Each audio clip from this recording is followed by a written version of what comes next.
अव्यक्त महावाक्यों का सार ज्ञान मोती। बाप दादा ने अमृत वेले के समय बच्चों की ड्रिल का समाचार सुनाया।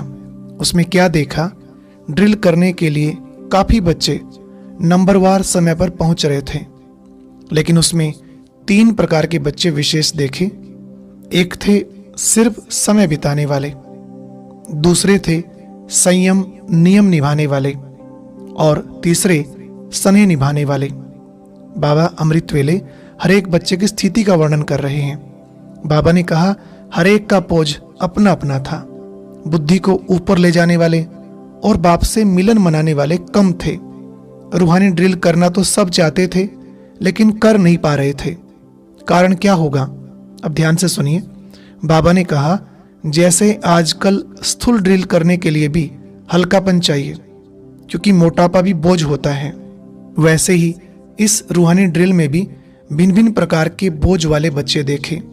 बहुत ऐसे भी थे जो मोटेपन के कारण ऊपर जाने के बदले बार बार नीचे आ जाते थे।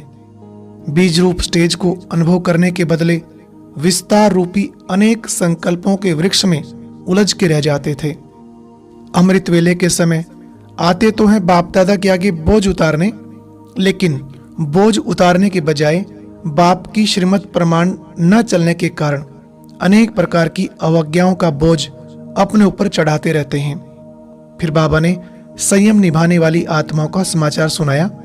वह भी बाप के आगे गुणगान करने के बजाय, बाप द्वारा सर्व शक्तियों की प्राप्ति करने के बजाय निद्रा के नशे की लगन में ज्यादा होते हैं।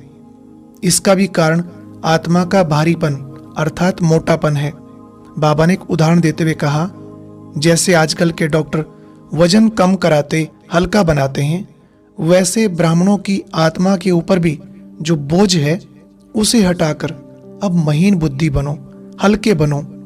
स्थूल रूप से भी मोटेपन को मिटाने के लिए खान पान का परहेज और एक्सरसाइज की जाती है, वैसे यहाँ भी बुद्धि द्वारा बार बार अशरीरीपन की एक्सरसाइज करो और साथ में व्यर्थ संकल्प रूपी एक्स्ट्रा भोजन का परहेज करो। बाबा ने कहा जैसे शरीर की रीति से देखें तो हल्कापन पर्सनैलिटी माना जाता है, वैसे ही बुद्धि की महीनता व आत्माओं का हल्कापन इस ब्राह्मण जीवन की पर्सनैलिटी है। तो अब क्या करना है? आज से ही अनेक प्रकार के मोटेपन को मिटाओ। जो आत्मा के ऊपर व्यर्थ बोझ है उसे हटाकर हल्की हो जाओ। सब कुछ बाप को सौंप दो। और अब यह एक बहुत अच्छी वीडियो भी जरूर देखें।